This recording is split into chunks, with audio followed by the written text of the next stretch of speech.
back to Room 237 as I continue my marathon of Italian horror and Giallo films. And this is my 50th Giallo review and my 89th Italian review overall. And for this, I'm going to 1972 with 7 Bloodstained Orchids, which this is what I've wanted to see for quite a while, and directed by Umberto Lenzi, which I think this might be my first Umberto Lenzi Giallo film that I've reviewed.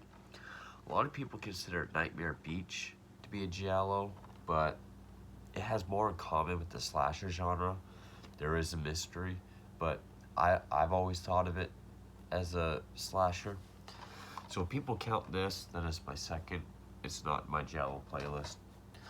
But this is the Code Red Blu-Ray.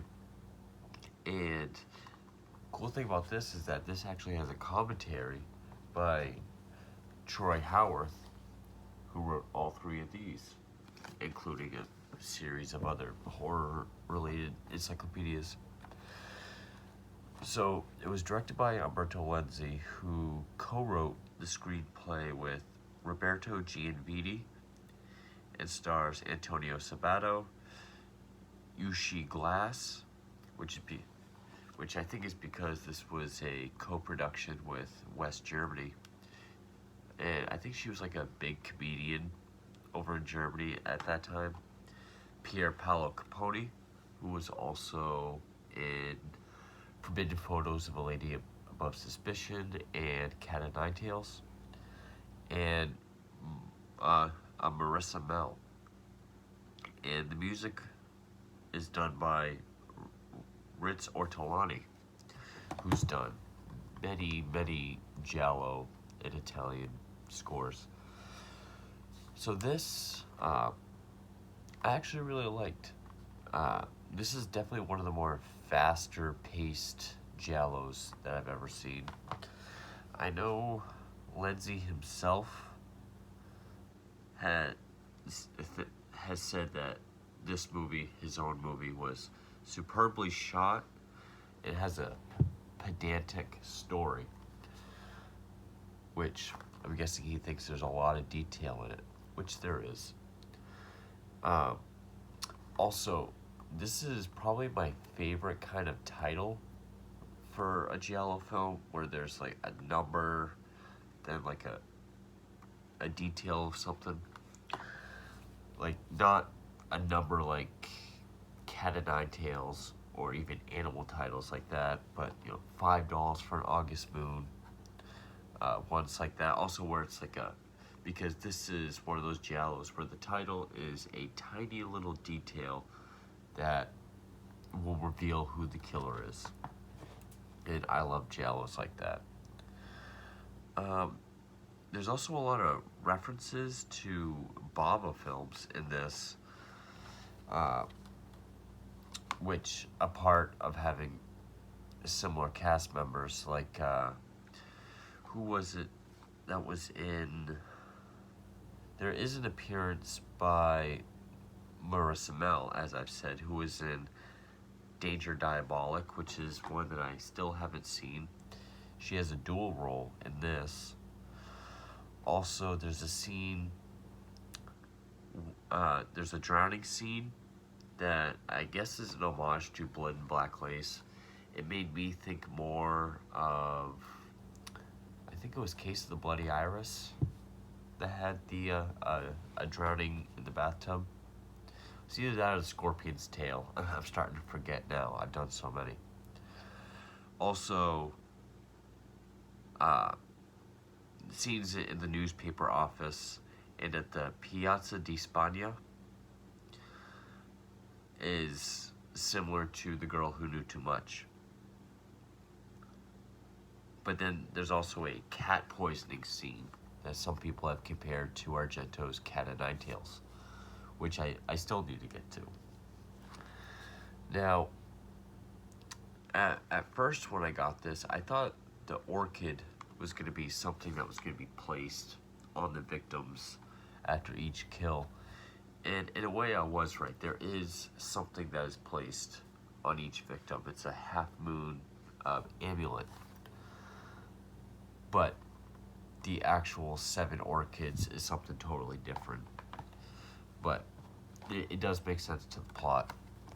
Now, I guess real quick about this Blu-ray, I really loved this Code Red Blu-ray because it looked great, it's very clean, but it did do something that a lot of restoration doesn't do, and that's keep the grit, the grain, the scratches and imperfections in the original film. This still had that, and I really appreciate that. The score by Ritz Ortolani, it has kind of a jazzy lounge kind of sound, but there's this bass in the background that helps make it dark and kind of dreadful, especially during some of the chase scenes or like the final fight scene. Some of Lindsay's camera work is really well done. He does do a lot of zooms. There is a lot of zoom, backing up, tracking a character, and then zooming in. He does have some good suspense building scenes, like with the second victim, the artist, when she's walking through her apartment. I like that whole segment. I think that's, that builds suspense very well. Also, the whole story, because the whole crux of the story is one of the victims survives, but they is told to the public that she was killed, hoping to lure the killer out, and then her and her husband try to solve it along with law enforcement. But it's also very fast-paced. I mean, in the first 10-15 minutes, we get 3 kills. Well, the third one being the main character who lives. But 3 kills, essentially, or 3 attacks in the first 10-15 minutes. There's no scenes of filler. I would say the only scene that kind of drags on would be the one character at the psych ward where it's setting her character up. I would say that drags on a little bit. But other than that, it just keeps going. And sometimes I'll say too fast when they have some of their expositionary scenes. Sometimes it doesn't wait for the audience member to play full catch-up, so they're kind of getting ahead of us. But I would say the ending, like the end fight and the end defeat of the killer, was kind of less satisfactory. Not the reveal, but just how it ends. I would say, because for such a fast build-up, or such a fast pace, rather, the ending just kind of happens. Like, it's not as big of an ending as it feels like it's leading to, but I still enjoyed the film very much.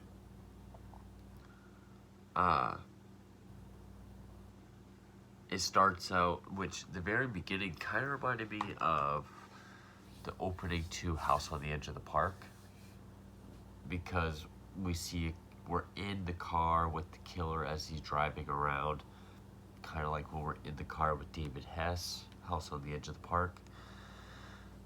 Obviously, it's a little bit different because we don't know who the killer is still. But he breaks into this elderly woman's house. I'm pretty sure when he clicks his switchblade, the music stops, but he drags a woman off her bed, but then the camera pans over to a picture of her daughter. This woman never shows up again. They never mention her again. I don't know if she was killed or not, but the woman in the picture we see as a prostitute. She gets picked up. She gets brutally killed with a lead pipe, or like a lead beam. I'd say that's a pretty vicious kill. I mean, we get a couple like hits without cuts, and it does look pretty vicious. She gets the half moon amulet placed in her hand. The second victim is this artist who, this movie did go by kind of quick, so I kind of missed some characters' names. But, uh,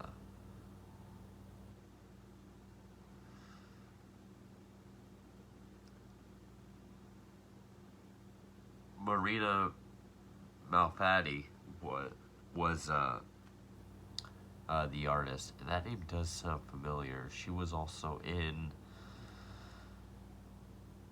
The Night Evelyn Came Out of the Grave, All Colors of the Dark, Red Queen Kills 7 Times. Oh, she was Francisca. That's why she looked familiar. Also a black ribbon for Deborah, which I do not have. Which also, I was hoping to review this.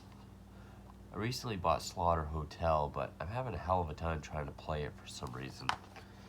So, might have to wait till I get a region-free player. It is region 1, but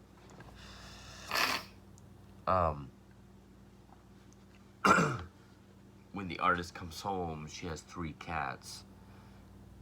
Pours a bowl of milk for one of them, hears a noise, goes to check it, and the camera's always following her in wide shot. Again, I really like how that's set up.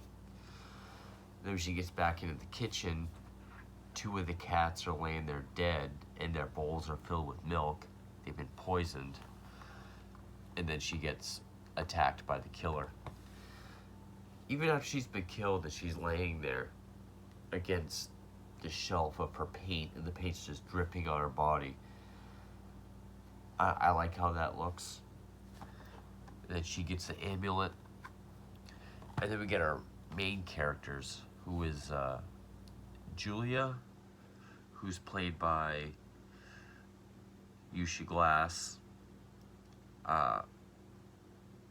She's married a clothing designer, named Mario, played by Antonio Sabato. But when they're on the train on the way to their honeymoon, she's attacked. And they have a funeral, even though she's still alive, putting her in hiding. And one scene I did like, and I think was a nice touch, was they had a photographer at the funeral who's taking photos of everyone, and they have Mario identify everyone in the photographs to see if there's any strangers, and there wasn't. Of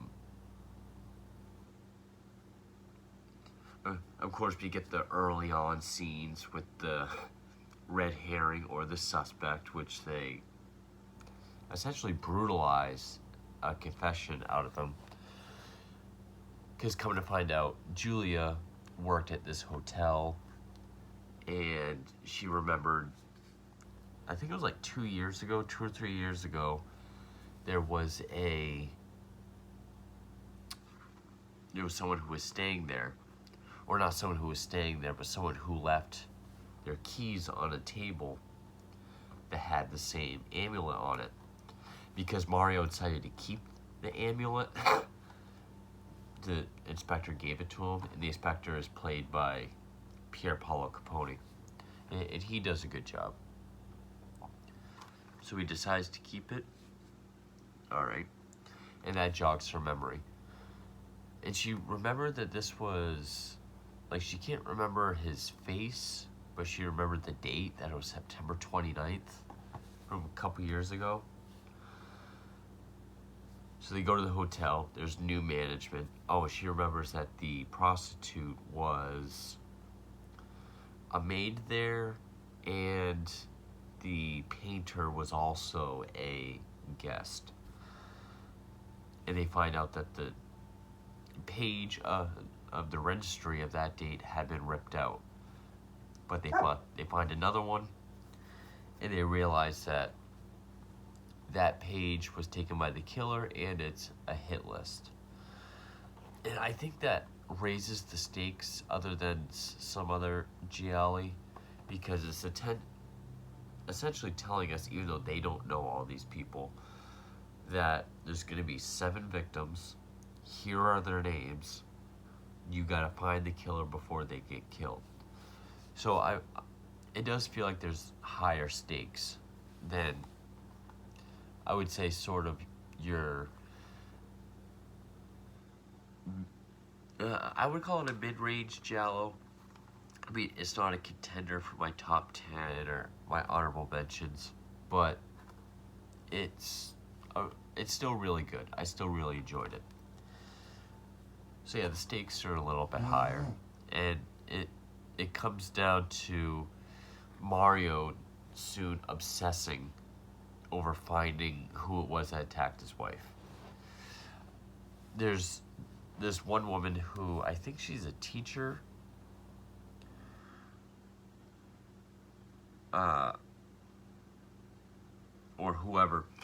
This one woman who has a twin, she's put under protective detail. They sent her twin to go pick up her son or to run an errand, and she's killed, thinking it's her. And she gets killed with a power drill, which is a cool scene. There's this other woman who is in the psych ward, which we've seen scenes like this. It made me think of Autopsy, where it's set up that she thinks someone's always trying to kill her. So when the killer does show up and she screams for help, the nurses kind of ignore her. And she faints when she sees the killer, which this was a cool shot. The killer, it shows his POV with his hands on the sides of the camera with her in between, like screaming. I thought that was a neat shot. Places her in the tub as she drowns. And then, so I guess with that we'll get into spoilers. But I will definitely say I do recommend this Giallo. It's still a very well done film. Very fast paced. It's definitely one of the least boring ones. Doesn't really meander at all. It's always going. The only thing I can say is I do feel the ending is kind of lackluster. It just kind of comes and goes, but everything else I enjoyed. I thought the performances were good. I thought the music, despite having a sort of funky, loungy, jazzy sound, which at one point almost sounds like a kazoo, the bass lines in the back of it do have a sense of foreboding and dread. So I can definitely recommend Seven Bloodstained Orchids. I really did enjoy it. So, spoilers. So, spoilers. At one point during Mario's investigation, he meets up with someone who's able to give him a description of, I think it was one of the person that left the keys at the hotel. And Mario, being a clothing designer, is able to draw a very, very crude sketch based on the description. And it's nothing more than a stick figure, really. But so there's a montage of him asking people around, and then someone does recognize him, say, oh, that's a friend of someone named Barrett. Barrett is this druggie who's drugged out of his mind, I think on heroin or morphine. He recognizes the sketch as someone named Frank Saunders. Coming to find out, Saunders was killed in a car accident. He was left to die in a car accident 2 years ago. So, and that's when we get the death of the twin with the power drill. And yeah, this movie did go kind of fast, so I had to kind of catch myself up a bit. Also, I think the movie tries to set up as the guy that gave the description as a red herring, because he pops up a couple times conveniently. But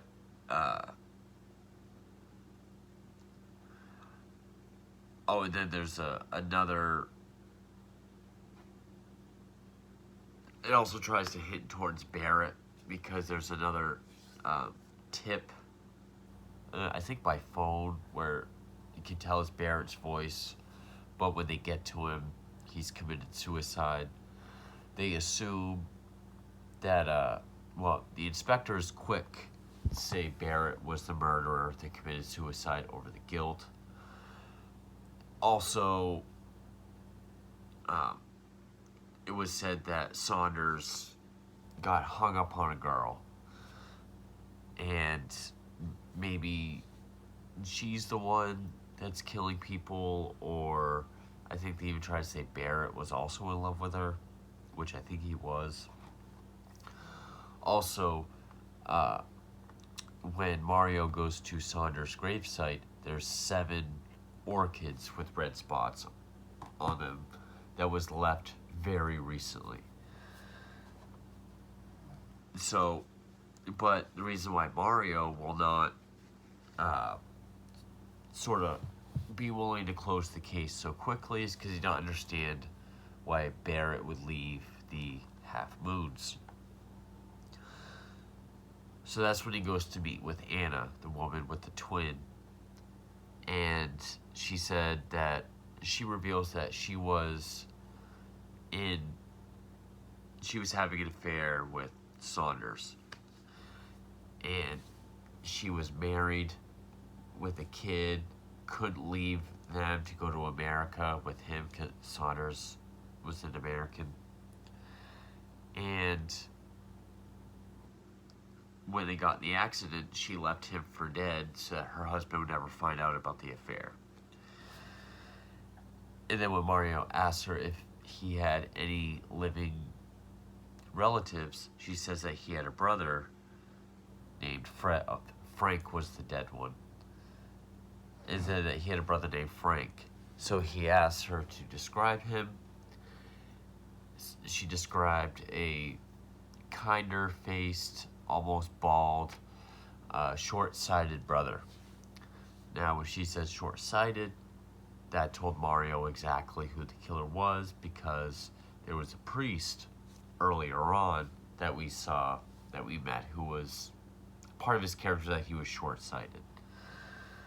And so then that's when we see Julia back at her home, who's attacked by, well, first, she's listening to music, it cuts off, she goes out, and on the record is a half moon. That's when she's attacked by the priest. Which, I find it funny that now he's in his priest attire. I noticed in Giallo, there's always the coat, gloves, and fedora. You can't see their face. But then once the characters figure out who the killer is, when we see them for the final time, they're in their regular clothes, like, very conveniently, I guess, is to show us who the killer is. And then there's a very brief fight between Mario and Fred, the brother. And then they end up in a pool. Fred rises shortly, but then falls back in the pool. And then Mario gets out, they walk off. It's an Italian movie, so it just ends. Yeah, it's very quick. So, his motive, what kind of similar to Bloodstained Shadow, he ripped the registry from that day at the hotel, the day Frank was killed in the car accident, because he knew one of the women on that list had to have been the one that he was in love with and was in the car with him that left him for dead. He wasn't sure which one, so he just killed all of them. Kind of like a Bloodstained Shadow. Someone had to have known his secret, but he didn't know which one, so he killed everyone in the seance. Not the most elaborate motive, but it's fair enough. You know, I can buy it. So yeah, really, I'm sure there's a lot I left out because there is a lot that happens in this movie, but again, it's very fast paced, and yeah, I still really enjoyed it. I mean, it makes 92 minutes go by like that.